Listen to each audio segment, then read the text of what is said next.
When people cling to ancient books while doubting modern science, it isn't because the science is weak. It's often because science refuses to give them the kind of certainty those old books provide. Science is complicated.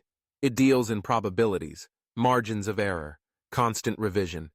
Ancient texts, on the other hand, offer absolutes, unchanging truths, simple answers to complex questions. For many, that's deeply comforting. We're wired for certainty. Our brains are pattern-seeking machines, always trying to make sense of a chaotic world.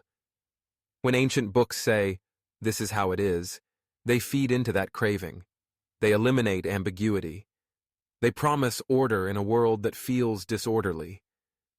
Science, with all its nuances and constant self-corrections, feels unstable by comparison. There's also something about authority that plays a role here. Ancient books often claim divine or ultimate authority. They're presented as perfect, timeless, beyond questioning. Scientists, on the other hand, are ordinary people, flawed, fallible. The very openness of science, the willingness to admit error, to debate, to refine, ironically makes some people trust it less. They mistake humility for weakness. And then there's tribal identity. For many, belief in ancient books is more than just ideas. It's culture, family, community. It's how they were raised. To question the book is to question your tribe, your roots, sometimes your entire sense of belonging. Science threatens that identity.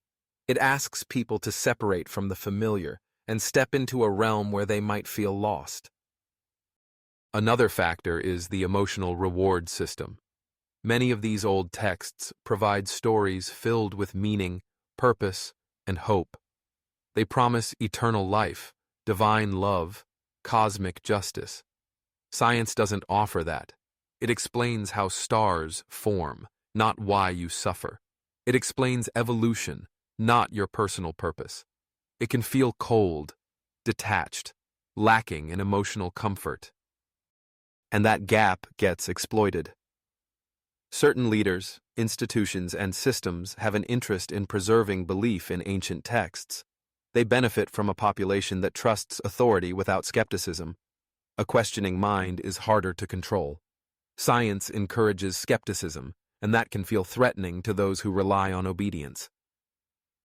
There's also the illusion of simplicity.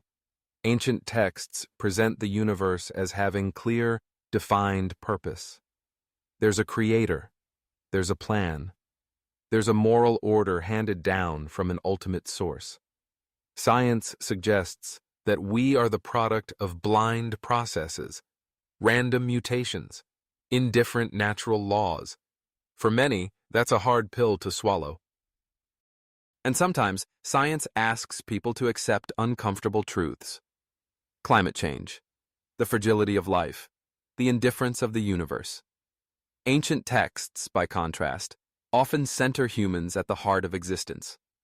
The idea that we are special, chosen, watched over, that's much more psychologically appealing than being a brief flicker in an indifferent cosmos. Education plays a huge role as well.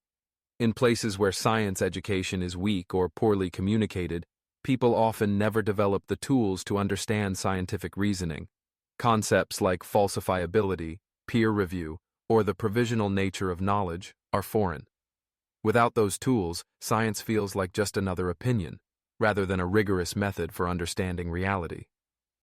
And let's not ignore fear. Fear of death, fear of meaninglessness, fear of being wrong.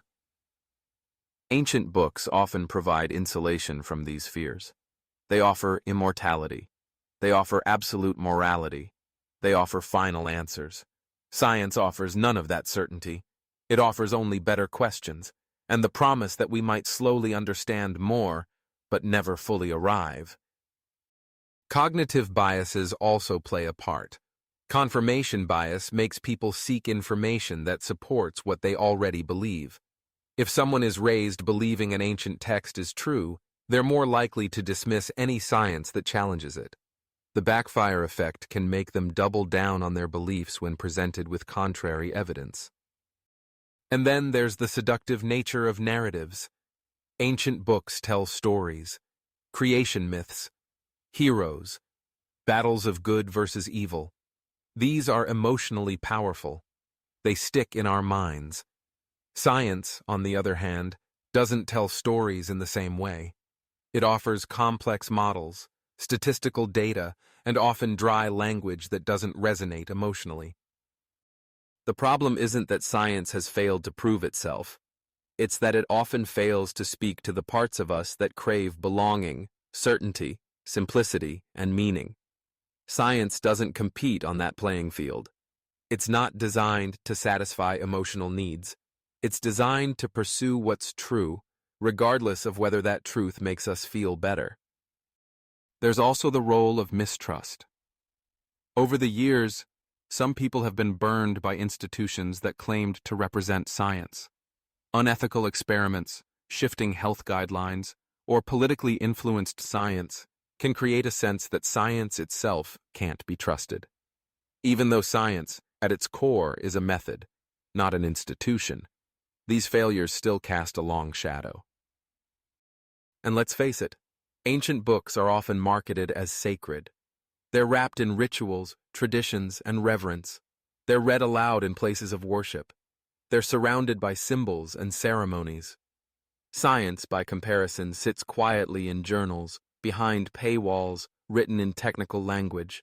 One feels sacred, the other sterile. There's an irony here. The very strength of science, its self-correcting nature, its openness to doubt, is seen as weakness by those who want certainty. But that humility is precisely why science progresses. It recognizes that we can be wrong, that new evidence matters, that our understanding evolves. And perhaps that's the root of it. Many people don't want evolving truth. They want fixed truth. They want to believe that someone, somewhere, already knows all the answers. That there's a master plan, a final verdict, a divine script. Science threatens that by constantly saying, "We're still learning." Another subtle reason is agency. Ancient texts often make humans the central agents of the story. Chosen, watched, tested. Science decentralizes us. We are one tiny branch on an evolutionary tree, living on a pale blue dot, orbiting an ordinary star in a vast, uncaring universe. That shift from center stage to cosmic insignificance can be deeply unsettling. And so, faced with that unsettling truth, many retreat to ancient stories. They choose meaning over uncertainty. They choose comfort over complexity. They choose the illusion of knowledge over the honest admission of ignorance. In a way, it's deeply human. We evolved to seek patterns, to fear uncertainty, to bond with our tribes, to create narratives that give us purpose. Ancient books provide all of that.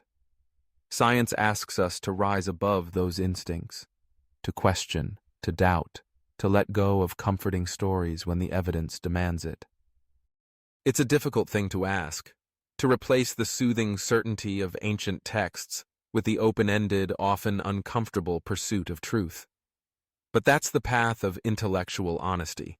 It requires courage, it requires humility, and it requires us to be okay with not having all the answers. Because real knowledge doesn't come from the illusion of knowing everything. It comes from knowing that we still have so much to learn.